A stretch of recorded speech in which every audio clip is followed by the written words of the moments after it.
Ammonia जो रहेगा ये आयनिक फॉर्म में पहले कन्वर्ट करवाया जाएगा वाटर में डिसॉल्व करवा करके, और फिर उसको बाहर से बॉडी से बाहर निकाला जाता है, एक्सक्रीट किया जाता है। यूरिया के लिए जो हम लोगों ने देखा हुआ था, बस वही चीज यहाँ पे लिखना है कि यूरिया हमारे बॉडी में भी, मैमल्स की भी बॉडी में भी होता क्या है, अमोनिया फॉर्म होता है। लेकिन अमोनिया बहुत ज्यादा हाईली टॉक्सिक है, गलती से भी अगर उसका सप्लाई हमारे हार्ट को दे दिया गया तो हार्ट उसको पूरी बॉडी में फैला देगा, इंसान निपट जाएगा उतने में। तो इसीलिए तो ठीक है, फिर चलो आज के लिए तुम लोग का जो नया चैप्टर होने वाला रहेगा इसको हम लोग स्टार्ट करते हैं। बेसिकली ये जो चैप्टर तुम्हारे बॉडी के एक्सक्रीशन से रिलेटेड है। क्लियर? क्लास 10th में लाइफ प्रोसेसेस में तुमने याद करो जितने जितने टॉपिक्स पढ़े हुए थे, जो लोग मेरे पास क्लास किए हुए थे, मैंने तो उनको साफ साफ बोल दिया था टॉपिक्स यहाँ पे दिए हुए हैं और इनको चैप्टर बना करके तुमको 11th में दिया गया मिलने वाला होगा। तो बस वही चीजें हैं, टॉपिक्स तुम लोगों ने क्लास 10th में इसका कवर किया हुआ था और जो उसके डिटेलिंग है वो चैप्टर के फॉर्म में तुमको 11th में देखने के लिए मिल रहा है। तो बेसिक एलिमेंट्स अभी भी तुमको लग ही रहा होगा भाई क्लास 10th में जो पढ़े हुए थे उससे ज्यादा कुछ चेंजेस है नहीं। हाँ, कुछ एलिमेंट्स जो है यहाँ पे वो तुमको एक्स्ट्रा बताया जा रहा है भाई, यही इसी वजह से तुम्हारा 11th का क्लास लिखा जा रहा है। अदरवाइज अगर उतना ही सिलेबस रहता तो क्लास 10th में ही नहीं रहते अभी।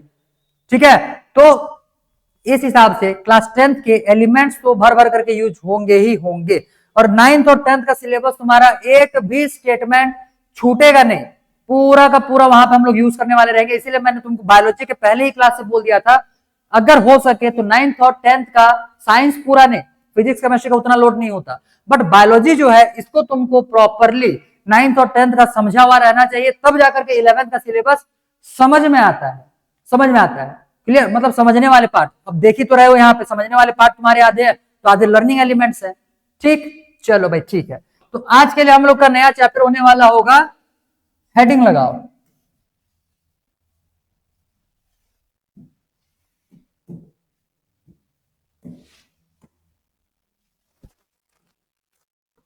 Excretory products and there elimination.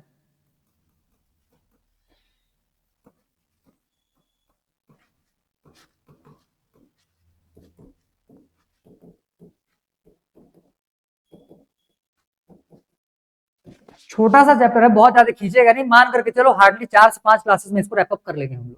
Clear? तो इस वीक में ये तो खत्म हो ही जाना है, मे भी अगर हाँ इस वीक में एक दिन का ऑफ रहेगा ना, ठीक है, मे भी थर्सडे को ऑफ रहे, देखते हैं क्या होता है। क्लियर? तो मैं तो यही कोशिश करूंगा कि मान लो बाकी ऑफलाइन क्लासेस नहीं भी होते हैं तो भी तुम्हारा क्लास कम से कम हो जाए।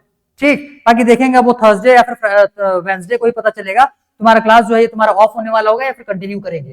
तो बेसिकली इस वाले चैप्टर का नाम क्या है तुम्हारा, excretory product and there elimination. तो एक्सक्रीशन से रिलेटेड हम लोग चीज देखने वाले हैं, तो पहले हम लोग यहाँ पे एक्सक्रीशन ही देख लेते हैं कि ये होता क्या है। क्लियर? तो लिख लो,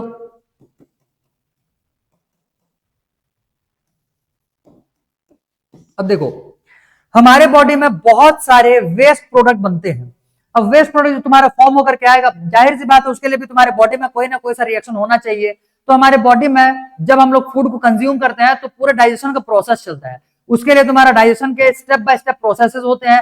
11th के सिलेबस से डाइजेशन को निकाल दिया गया, वो चैप्टर ही नहीं है यहाँ पे, तो उस पर हम लोग को बहुत ज्यादा डीप जाना है नहीं, लेकिन कम से कम में क्लास 10th में डाइजेशन जितना पढ़े हुए थे उतना तो याद रहना चाहिए, क्योंकि भले यहाँ पे तुम्हारा चैप्टर नहीं दिया हुआ लेकिन उनके एलिमेंट्स का तो यूज करना पड़ता है। जैसे पिछले वाले चैप्टर में हम लोगों ने क्या बोलते हैं, स्मॉल इंटेस्टाइन से तुम्हारा हेपेटिक वेन लेकर के गए हुए थे लीवर तक का। क्लियर? तो तुमको ये नहीं पता रहेगा भाई कि स्मॉल इंटेस्टाइन में तुम्हारे फूड मटेरियल का एब्जॉर्प्शन होता है, ये तो बेसिक एलिमेंट्स और तुम्हारे डाइजेशन से रिलेटेड है। तो उसके एलिमेंट्स का यूज हम लोग टॉपिक बाय टॉपिक आगे में करने वाले होंगे, बट चैप्टर जो है तुम्हारे सिलेबस से डिलीटेड है। क्लियर? चैप्टर रिलेटेड है बट टॉपिक्स का यूज हम लोग करने वाले हैं, तो इसीलिए कम से कम में 10th में जितना पढ़े हुए थे डाइजेशन का उतना तो तुम्हारे भेजे में रहना ही रहना चाहिए, तब जाकर के आगे के एलिमेंट्स प्रॉपर्ली समझ में आएंगे।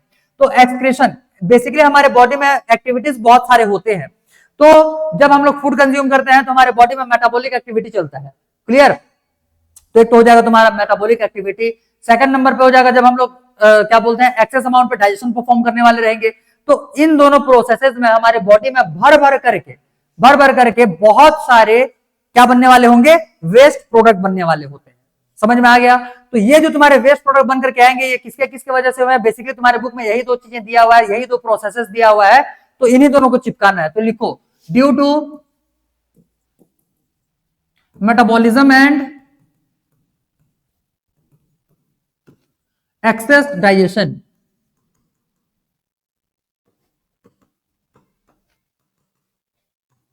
वेस्ट प्रोडक्ट्स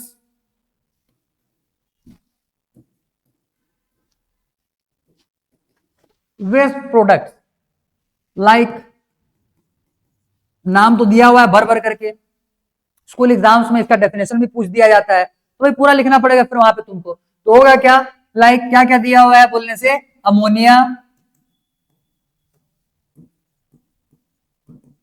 क्लियर, एक आ जाएगा यहां से यूरिया, एक हो जाएगा यूरिक एसिड, साथ ही साथ में तुम्हारा बनेगा यहाँ पे CO2, साथ ही साथ में बचेगा तुम्हारा बनेगा H2O। ये दिया है बुक में दिया, ये कार्बन डाइऑक्साइड तो हमारे लिए ये तो पता ही है, इसको भी हम लोग बॉडी से बाहर निकालते हैं। H2O भी हमारे लिए कुछ अमाउंट पे एक्सक्रीटरी प्रोडक्ट के फॉर्म में यूज किया जाता है, जो कि हमारे बॉडी से अदर सब्सटेंसेस को अपने में डिसॉल्व करके बॉडी से बाहर निकालने में यूज किया जाने वाला होगा। फॉर एग्जाम्पल की बात करोगे तो यूरिया को हम लोग ऐसी बॉडी से आगे नहीं बढ़ा सकते, यूरिया को बाहर निकालना है, अमोनिया बाहर निकालना है, यूरिक एसिड बाहर निकालना है, तो इसके लिए वाटर का किसी ना किसी अमाउंट पे रिक्वायरमेंट होता ही है। तो ये तुमको अच्छे से दिमाग में बिठाना है, एक तो हो गया ammonia, urea, uric acid, CO2, H2O, इसके साथ में कुछ आयंस भी आते हैं। तो आयंस में कौन कौन से हो जाएंगे, पोटेशियम आयन आ जाएगा, सोडियम आयन आ जाएगा, यहाँ से कैल्शियम क्लोरीन आयन आ जाएगा, ठीक है, कैल्शियम आयन आ जाएगा। तो ये सारे के सारे जो आयंस है एटसेट्रा, और भी सल्फेट और फॉस्फेट भी दिया हुआ है साथ ही में, तो वो भी चिपका लो। क्या आ जाएगा यहां से, सल्फेट, फॉस्फेट एटसेट्रा, ठीक है। स्टार्ट एक्यूमुलेट इन बॉडी, मतलब जमा होना चालू होते हैं, ठीक है। Start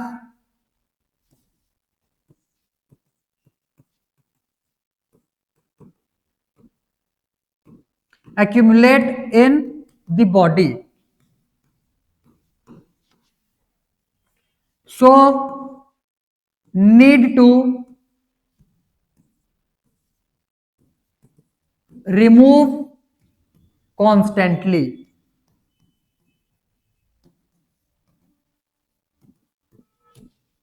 clear, need to remove constant, इसको कॉन्स्टेंटली हम लोग को बॉडी से बाहर निकालना ही है।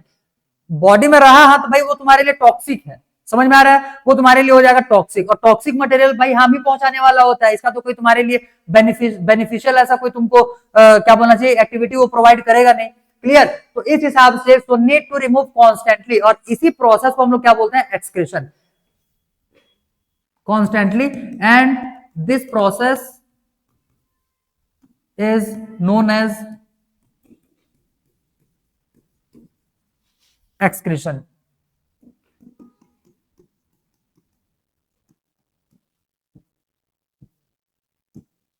Clear, clear.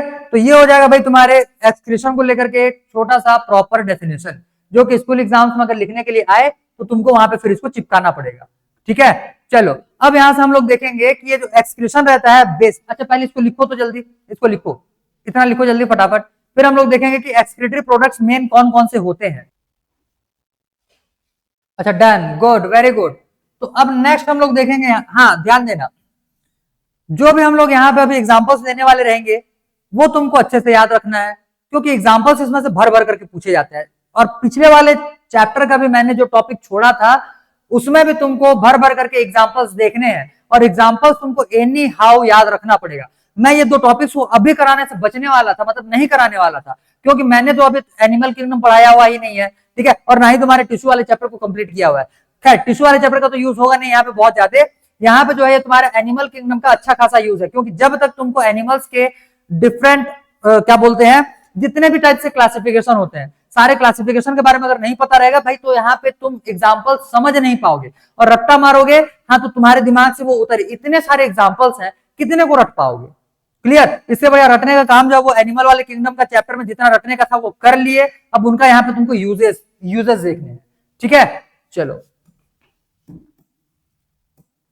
तो बेसिकली हम लोगों को कितने एक्सक्रीटरी प्रोडक्ट से डील करना है, तीन। तो मेन एक्सक्रीटरी प्रोडक्ट्स,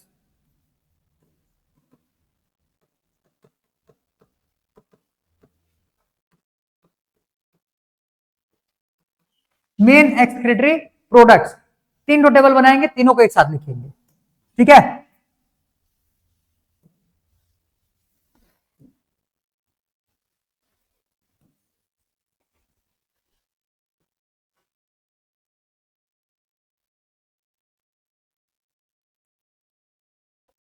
ठीक।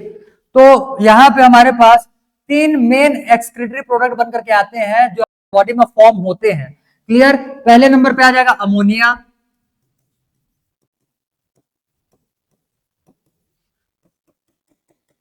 NH3। ठीक है। सेकंड नंबर पे आ जाएगा यहां से यूरिया। यूरिया का फॉर्मूला किसी को पता है क्या? किसी को पता है क्या? लिख के बताओ तो थोड़ा सा देखें। और एक आ जाएगा यहां से यूरिक एसिड। इसीलिए इसका फॉर्मूला लिखने के लिए बोल रहे हैं क्योंकि अभी ऑर्गेनिक तुम्हारा आने वाला है। केमिस्ट्री तो हो गया, केमिस्ट्री का तो तुम्हारा आज के क्लास में क्या बोलना चाहिए, रेडॉक्स रिएक्शन भी कंप्लीट हो चुका है। ठीक है। उसके कुछ कुछ पार्ट्स बचे हुए हैं जिसके लिए मैंने तुमको बोल दिया कि वो एक एक्स्ट्रा क्लास उसके लिए करवाए जाएंगे। ठीक। और बाकी जितने भी तुम्हारे यहाँ के कॉन्सेप्चुअल पार्ट थे वो हम लोगों ने पूरा line by line NCERT with, भाई हम लोग तो एक्स्ट्रा ही कर रहे हैं। ठीक है।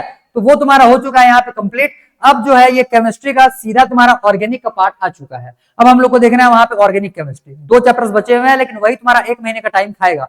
तो बचे हुए ये जो तुम्हारा दिसंबर का महीना है, अब इसमें हम लोग को फिजिक्स को रगड़ करके पढ़ते हुए पूरा खत्म करना पड़ेगा। ठीक है। क्लियर। फिर जो तुम्हारा जनवरी का मंथ आएगा, 1 जनवरी से हम लोग स्टार्ट करेंगे ऑर्गेनिक। और ऑर्गेनिक को मैंने पहले भी बोल दिया था सबसे आखिरी में ऑर्गेनिक इसीलिए करवाया जाएगा क्योंकि तुमको 12th में भी उन्हीं एलिमेंट्स का यूज करना है। बेसिकली ये मान करके चलो जितना ऑर्गेनिक अभी 11th में पढ़ोगे एक एक पार्ट तुम्हारा यूज होने वाला रहेगा क्लास 12th में। क्लास 12th में टोटल 4 चैप्टर्स है और यहाँ पे हम लोग उनके बेसिक एलिमेंट्स देखने वाले रहेंगे और वहां पे हम लोग उनके एप्लीकेशंस देखने वाले रहेंगे। तो यहाँ पे अगर नहीं समझे हुए रहोगे प्रॉपरली एलिमेंट्स को तो जाहिर सी बात है 12th का भी तुम्हारा 4 चैप्टर जाएगा पानी के धार में। समझ में आ गया। और बिना ऑर्गेनिक का, मैं बार बार बोल रहा हूं, बिना ऑर्गेनिक का मोस्टली स्टूडेंट्स का सबसे बड़ा हेडेक होता है ऑर्गेनिक। ठीक। जिनको रटने का टेंडेंसी होता है उससे बेहतरीन बन जाता है ऑर्गेनिक। बाकी जो लोग 100% कॉन्सेप्ट पे डिपेंडेंट रहते हैं वो फिर ऑर्गेनिक उनका भगवान के भरोसे में चला जाता है। आ रहा बात समझ में? तो ऑर्गेनिक के लिए मैंने तुमको पहले भी बोला था, अभी फिर से रिवाइज एक बार करवा दे रहा हूं कि ऑर्गेनिक को एक तो पूरे लाइव क्लास अटेंड करने का कोशिश करना और साथ ही साथ में जितना चाहिए तुमको बताया जाए पूरा का पूरा नोट डाउन करते हुए याद कर लेना अगर चाहते हो कि 12th में ऑर्गेनिक इजीली निकल जाए। अदरवाइज रोना आ जाएगा, झूठ नहीं बोल रहा। आंसू से ऐसे ऐसे आंसू निकलेंगे, साथ में अगर रुमाल पकड़े हुए रहोगे तो उसको निचोड़ना पड़ जाएगा, इतने निकलेंगे। क्लियर। चलो। तो इस हिसाब से हम लोगों को अभी बेसिकली, अच्छा किसी को नहीं पता है क्या यूरिया का? देख लो भाई, इसका इसका जो फॉर्मूला रहता है ये हो जाएगा NH2CONH2। क्लियर। NH2CONH2। अब यूरिक एसिड का ना लिखो, यूरिक एसिड तुम्हारे कोई मतलब का भी नहीं है और वो हम लोग यूज भी नहीं करने वाले। यूरिया का भी आएगा, ऑर्गेनिक में यूज करने वाले हैं, इसी वजह से इसको याद कर लो। NH2CONH2 यूरिया का होता है फॉर्मूला। क्लियर। क्लियर। अब ध्यान देना बेसिकली, अब यहां पे जैसे हम लोगों ने लिया हुआ है अमोनिया और साथ ही साथ में यूरिया और यूरिक एसिड। तो पहले हम लोग ये देख लेते हैं कि ये जो तुम्हारे वेस्ट प्रोडक्ट है ये कौन कौन से बॉडी में बनने वाला हो, मतलब किनके बॉडी में, तो वो तो एग्जांपल में लिखेंगे।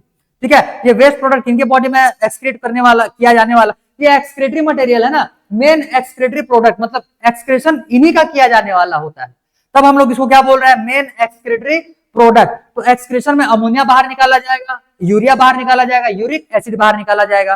तो सबसे पहले देखो कि इनके ये जो ये जो एनिमल्स होने वाले रहेंगे जिनके की बॉडी में तुम्हारा अमोनिया, यूरिया और यूरिक एसिड एक्सक्रीट किया जा रहा है, इनको बोलते क्या है? तो ध्यान देना, ऑर्गेनिजम्स। एक काम करते हैं, रुको।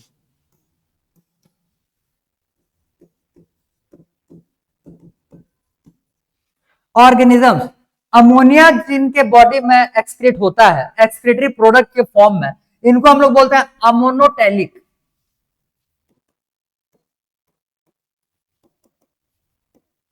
अमोनोटैलिक। और एक्सक्रीट आउट करने के जो प्रोसीजर होते हैं या प्रोसेस होगा उसको हम लोग बोलेंगे अमोनोटेलिज्म।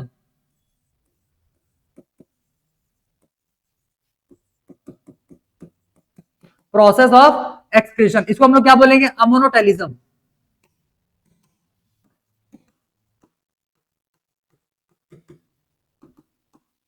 क्लियर।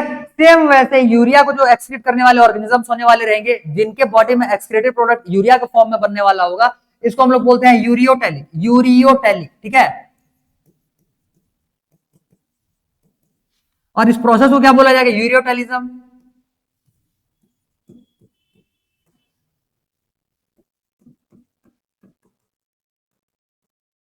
ठीक, और इसको हम लोग बोलते हैं यूरिकोटैलिक।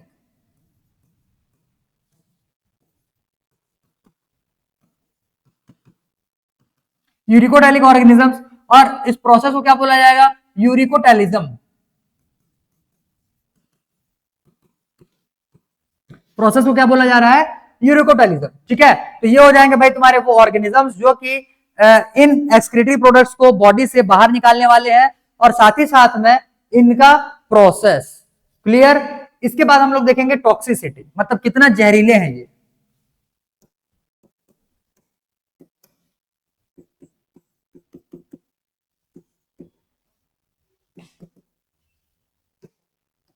ये क्या हो जाएगा? Highly toxic.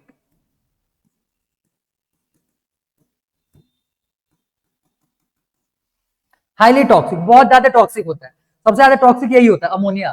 ठीक है, हमारे बॉडी में भी अमोनिया फॉर्म होता है, लेकिन हम लोग अमोनिया को एक्सक्रीटरी प्रोडक्ट के फॉर्म में हम लोग यूज नहीं करते। अमोनिया को पहले हम लोग को कन्वर्ट करवाना रहता है, और ये तो हम लोगों ने कन्वर्ट करने का प्रोसेस पिछले वाले चैप्टर में ही करवा दिया था मैंने तुमको, और अभी अभी एग्जांपल भी, मतलब कि अभी अभी उसको रिपीट भी करवाया। जो लीवर में होता है, लीवर में तुम्हारा अमोनिया को कन्वर्ट करवाया जाएगा किसमें? यूरिया में, और यूरिया को हम लोग बाहर निकालते हैं। ठीक है, तो हम लोग जो ह्यूमंस में आ रहे हैं, हमारा जो एक्सक्रीटरी मेन प्रोडक्ट है वो है यूरिया, तो हम लोग यूरिकोटैलिक ऑर्गेनिजम्स है। क्लियर? हम लोग सॉरी यूरियोटैलिक ऑर्गेनिज्म है।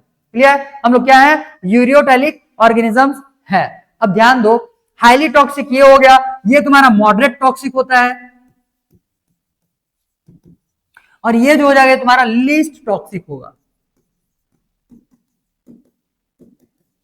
Clear? Requirement of water to remove, पानी का रिक्वायरमेंट होता है इनको बाहर निकालने के लिए। कितने कितने पानी का रिक्वायरमेंट होगा वो देखेंगे।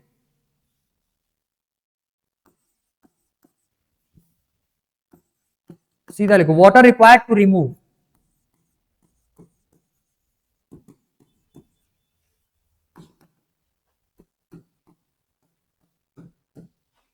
क्लियर? तो इसमें जो है ये बहुत ज्यादा लॉट्स ऑफ वाटर, मतलब ज्यादा अमाउंट ऑफ वाटर का रिक्वायरमेंट होगा। ठीक है, तो इसमें क्या हो जाएगा? Lots of water required.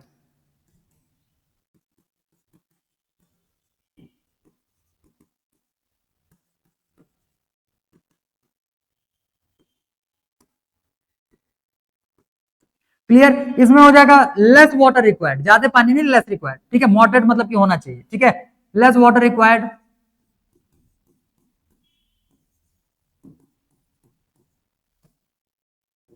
और इसमें क्या हो जाएगा? लीस्ट वाटर रिक्वायर्ड, लीस्ट बहुत कम, ना के बराबर। क्लियर? ना के बराबर। तो यहां पे होगा क्या? Least water required. अब देखो, मैं थोड़ा सा कॉन्सेप्ट यहाँ पे निपटाते हुए चलता हूँ भाई। थ्योरी थ्योरी लिखेंगे तो फिर उसमें तुमको मजा भी नहीं आएगा, बोर लगना चालू हो जाएगा। तो थोड़ा थोड़ा इसके जो कॉन्सेप्ट है, बहुत ज्यादा तो है नहीं, जितना जितना आए दिमाग में उतने को पहले सुनते हुए चलो। तो जैसे यहाँ पे बोल रहा है ये लॉट्स ऑफ वाटर रिक्वायर्ड बोल रहा है, तो जाहिर सी बात है ये जो अमोनिया यहाँ पे हम लोग यूज कर रहे हैं एक्सक्रीटरी प्रोडक्ट के फॉर्म में, ये बेसिकली तुमको एक्वेटिक एनिमल्स में देखने के लिए मिलता है। एक्वेटिक एनिमल्स में तुम्हारे क्या होने वाले, लिखेंगे अभी, लिखना मत, मैं समझा रहा हूँ बस। तो एक्वेटिक एनिमल्स में बेसिकली जो तुम्हारा एक्सक्रीटरी प्रोडक्ट होता है, ये तुम्हारा होता है अमोनिया। और तो अमोनिया उनके बॉडी में बनने वाला होगा, जाहिर सी बात है उनके सराउंडिंग में भर भर करके पानी है भाई, चारों तरफ पानी तो पानी होगा, जमीन में थोड़ी वो लोग चल रहा है। एक्वेटिक एनिमल्स बोलेंगे मतलब पानी में है वो, तो ऑलवेज वो पानी में ही प्रेजेंट होने वाले होंगे, तो पानी उनके पास में हमेशा रहेगा। तो जब भी इनको अपने बॉडी से अमोनिया को एक्सक्रीट आउट करवाना रहता है, ये पहले वाटर में उसको डिसॉल्व करवा देते हैं। वाटर में जब डिसॉल्व करवाएंगे तो अमोनिया जो है तुम्हारा अमोनियम आयन में टूटेगा, और अमोनियम आयन में वो कन्वर्ट होने के बाद फिर बॉडी से थ्रो आउट किया जाता है, मतलब बाहर निकाला जाता है। ये समझ में आ गया? तो इनमें कैसे बाहर निकाला भाई? अमोनिया को पानी में डिसॉल्व करके बाहर निकालना, तो भर भर करके पानी का रिक्वायरमेंट होगा वहां पे। क्लियर? तो पानी का यहाँ पे बहुत ज्यादा रिक्वायरमेंट होता है। और अगला, इसमें भी पानी का ज्यादा रिक्वायरमेंट होता है, लेकिन लेस वाटर रिक्वायर्ड लिखे हुए हम लोग as compare to this one. इसके कंपेरिजन में बहुत कम पानी का रिक्वायरमेंट होगा, इतना ज्यादा तो होगा ही नहीं। उनका पूरा कंप्लीटली डिपेंडेंट होता है वाटर पे। हालांकि यहाँ पे भी कंप्लीटली डिपेंडेंट होने वाला है वाटर पर, और यहाँ पे भी, लेकिन पानी का जो रिक्वायरमेंट रहेगा ये बहुत कम होने वाला होगा इनके कंपैरिजन में।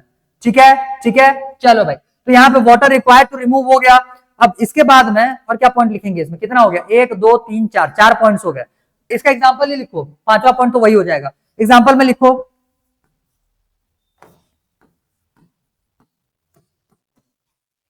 ठीक, एग्जाम्पल। अब एग्जाम्पल में इसमें हम लोग लिखेंगे क्या, जैसे देखो मैं यहाँ पे पैटर्न पे बता रहा हूँ, पैटर्न के हिसाब से याद करोगे तो जल्दी याद होगा और वो तुम्हारे दिमाग में ज्यादा टाइम तक रहने वाला होगा। तो सबसे पहले मैं ये जो होगा ये तुम्हारा एक्वेटिक, मैंने पहले ही बोल दिया एक्वेटिक ऑर्गेनिज्म में तुम्हारा अमोनिया सिक्रेट किया जाएगा। तो दो एलिमेंट्स यहाँ पे पहले मतलब दो ऑर्गेनिज्म पहले, एक तो एक्वेटिक एम्फीबियंस, दूसरा एक्वेटिक इंसेक्ट्स। ठीक है, एक आ जाएगा एक्वेटिक एम्फीबियन,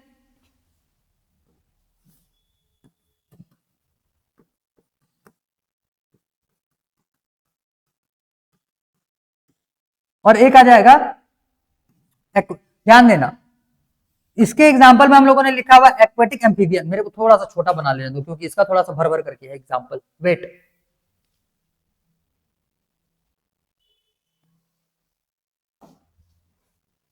दिख रहा है क्या, क्लियरली विजिबल है?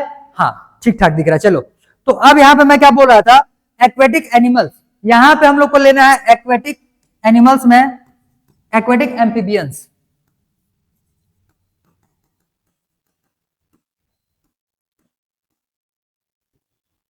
शॉर्ट में एम्फी लिख दिए है।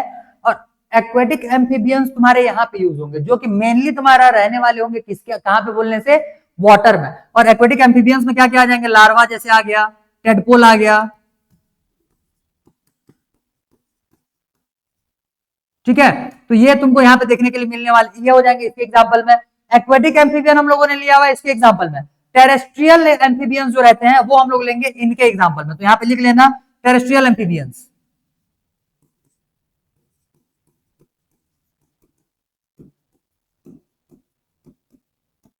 टेरेस्ट्रियल एम्फीबियंस आ गए। सेकंड नंबर यहां पे हम लोग देख रहे हैं एक्वेटिक इंसेक्ट्स। एक्वेटिक इंसेक्ट्स आएगा इसमें, और एक्वेटिक सॉरी टेरेस्ट्रियल इंसेक्ट्स आएंगे तुम्हारे इसमें। ठीक है, टेरेस्ट्रियल इंसेक्ट्स आएंगे इसमें, लिखो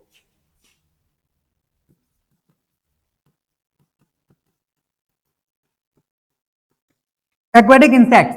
और यहां पे आ जाएंगे भाई तुम्हारे टेरेस्ट्रियल इंसेक्ट्स।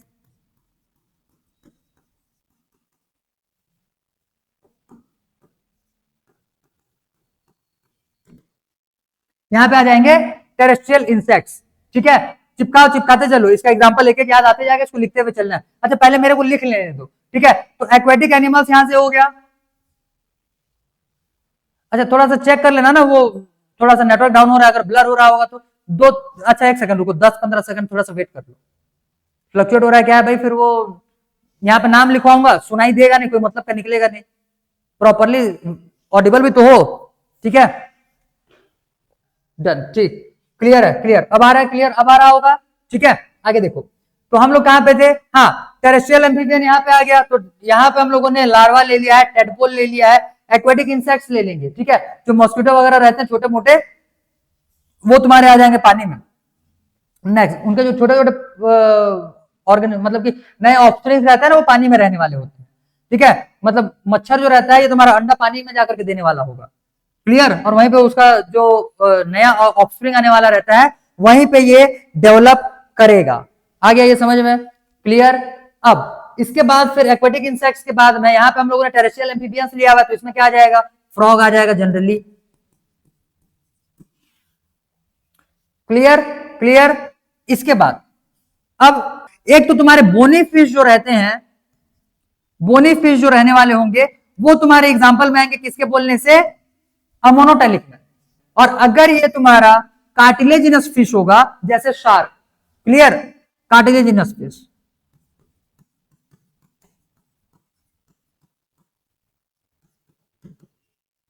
ये तुम्हारा किसमें आ जाएगा, ये आ जाएगा भाई यूरिया, मतलब यूरियोटेलिक में आ जाएगा। आ गया ये समझ में। साथ ही साथ में इसमें हम भी आ जाएंगे, हम किसमें आएंगे, मैमल्स में, तो मैमल्स भी आ जाएंगे इसी में।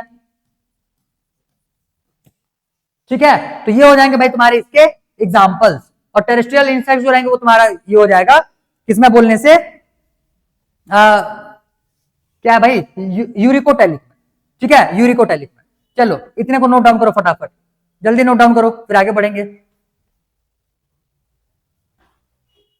अच्छा हाँ हाँ, बर्ड्स और रेप्टाइल्स भी आते हैं भाई, दो छूट रहा था, बर्ड्स और रेप्टाइल। ठीक, बर्ड्स भी आएंगे इसमें और रेप्टाइल्स भी आने वाले होंगे इसी में। इतना समझ में आ चुका रहेगा। ठीक है, अब 2-3 पॉइंट्स में यहां पे बीच में लिखवा रहा हूं, wait. Water required to remove. अब एक काम करो, अच्छा नहीं चलो पहले इतने को लिखो, तो फिर हम लोग वो 3 पॉइंट्स अलग से लिख लेंगे। जैसे इसके लिए क्या होता है, अमोनिया जो रहेगा ये आयनिक फॉर्म में पहले कन्वर्ट करवाया जाएगा वाटर में डिसॉल्व करवा करके, और फिर उसको बाहर से बॉडी से बाहर निकाला जाता है, एक्सक्रीट किया जाता है। यूरिया के लिए जो हम लोगों ने देखा हुआ था, बस वही चीज यहाँ पे लिखना है कि यूरिया हमारे बॉडी में भी, मैमल्स के भी बॉडी में भी होता क्या है, अमोनिया फॉर्म होता है, लेकिन अमोनिया बहुत ज्यादा हाईली टॉक्सिक है। गलती से भी अगर उसका सप्लाई हमारे हार्ट को दे दिया गया तो हार्ट उसको पूरे बॉडी में फैला देगा, इंसान निपट जाएगा उतने में ही। तो इसीलिए इतना ज्यादा टॉक्सिक होने की वजह से पहले इसको कन्वर्जन करवाया जाता है, इसीलिए हमारे बॉडी में अलग से पोर्टल सिस्टम बनता है, ठीक है, हेपेटिक पोर्टल सिस्टम। तो हेपेटिक पोर्टल सिस्टम के थ्रू इसको हम लोग भेजेंगे स्मॉल इंटेस्टाइन से लीवर में, लीवर से उसका कन्वर्जन किया जाएगा और तब जाकर के हम लोग उसको बॉडी से बाहर निकालते हैं। और अमोनिया का डायरेक्ट हम लोग, अमोनिया का ट्रांसपोर्ट हम लोग डायरेक्ट हार्ट पे नहीं करने वाले, क्योंकि हार्ट से अगर वो बॉडी में गया हाँ तो भाई खत्म है फिर इंसान, ठीक है, क्लियर। अब ध्यान देना एक चीज और, इसके लिए कॉन्सेप्ट समझ लो कि टेरेस्ट्रियल इंसेक्ट्स बोल रहा है, साथ ही साथ बर्ड्स या फिर रेप्टाइल बोल रहा है। बर्ड्स जो रहते हैं तुम्हारे अंडे देने वाले होते हैं, अंडे देने वाले होते हैं, ये बहुत कम एसिड सॉरी कम टॉक्सिक होने वाला होगा, क्योंकि अंडे के इनसाइड में जब किसी भी बर्ड का जो ऑफस्प्रिंग रहेगा ये डेवलप करने के टाइम पे भाई वो अपना वेस्ट प्रोडक्ट अंडे के इनसाइड में ही ना छोड़ेगा। आ रहा समझ में, अगर वो टॉक्सिक होता बहुत ज्यादा तब के केस में वो वहां पे सर्वाइव ही नहीं कर पाता। तो इसी वजह से ये इससे अंदाजा लगा सकते हो कि वो जो तुम्हारा यूरिक एसिड होता है ये बहुत ज्यादा टॉक्सिक नहीं होता है as compare to this one, ठीक है, क्लियर। हाँ, और इसमें जो हम लोग देख रहे थे ये बहुत कम वाटर का रिक्वायरमेंट होता है इनके एक्सक्रीशन के लिए, तो इनका जो एक्सक्रीटरी प्रोडक्ट बनकर के आता है वो या तो पेस्ट के फॉर्म में होगा, पेस्ट, ठीक है, या फिर पैलेट के फॉर्म में होगा, मतलब गोली के जैसे, गोली के बराबर, समझ में आ गया। अब भाई गोली अगर बनाओगे सूखा रहेगा, हल्का हल्का उसमें से वाटर इन्वॉल्व रहने वाला रहेगा और पूरा का पूरा वो सूखा टाइप का दिखने वाला होगा, तो इस टाइप से इनका एक्सक्रीटरी प्रोडक्ट होता है, ठीक है। बर्ड्स वगैरह का देखे हुए रहोगे, आ रहा समझ में, तो वो होता है इनका एक्सक्रीटरी प्रोडक्ट। तो लिखो पहले इतने को जल्दी फ्लो डायग्राम बनाओ, तो फिर 3 पॉइंट्स उसका लिखते हैं। अच्छा done done, good, very good. तो नेक्स्ट अब हम लोग इसके 3 पॉइंट्स लिख लेंगे। सबसे पहले देखो, पहले नंबर नोट करके लिख लो, जो तुम्हारे अमोनोटेलिक ऑर्गेनिजम्स हैं,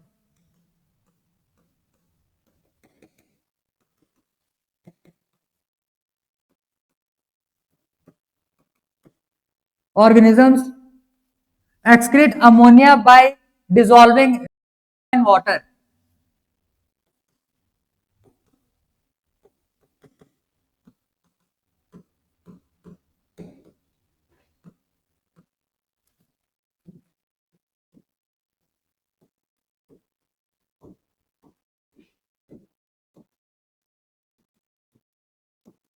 To make it iron.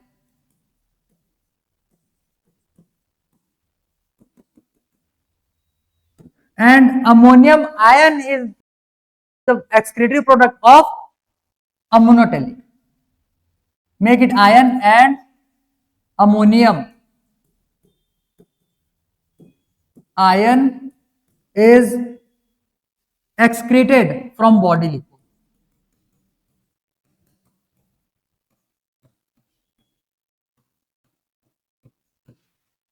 एक पॉइंट इसके लिए हो गया, 2 पॉइंट्स इसके लिए लिखेंगे। सेकंड पॉइंट इसके सेकंड में किसको लिखने वाले रहेंगे हम लोग, यूरियोटेलिक के लिए, ठीक है। तो यहां पे लिखना इन ह्यूमन, ऐसे लिखो, ureotelic organisms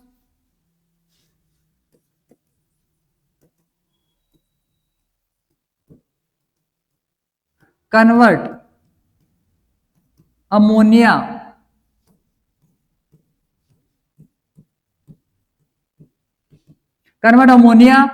into urea, as ammonia is highly toxic.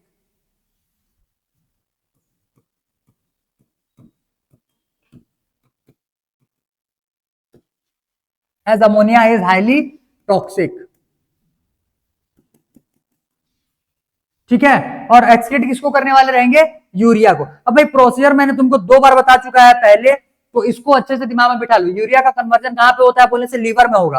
कैसे होगा बोलने से, हेपेटिक पोर्टल के थ्रू इसके लिए एक पोर्टल सिस्टम बनाया गया रहता है, जिसमें कि अमोनिया को लीवर के पास पहुंचाया जाएगा। लीवर जो रहेगा तुम्हारे अमोनिया को यूरिया में कन्वर्ट कर देगा और उस यूरिया को फिर हम लोग बॉडी से बाहर निकालने वाले होते हैं। तो ये हो जाएगा तुम्हारा सेकंड के लिए। और third point, uricotelic organisms excrete their products in the form of paste और पैलेट। ठीक है,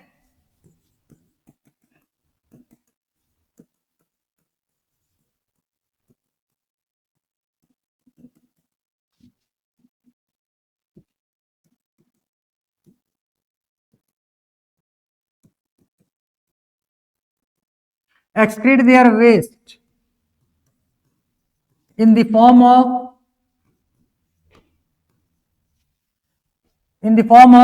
paste or pellet।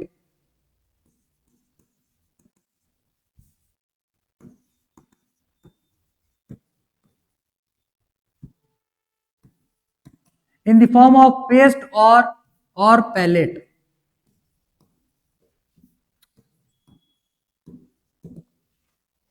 Clear, in the form of paste और पैलेट। ठीक है, गोली के बराबर या फिर पेस्ट के फॉर्म में ये अपने बॉडी से जो भी मटेरियल है उसको बाहर निकालने वाले होते हैं। आ गया ये समझ में? ठीक है, क्लियर। चलो भाई, तो इतने को जल्दी से नोट डाउन करो, ये 3 पॉइंट्स में मोस्ट इंपॉर्टेंट है। और अच्छा एक सेकंड ना, जल्दी इतने को नोट डाउन करो तो तब तक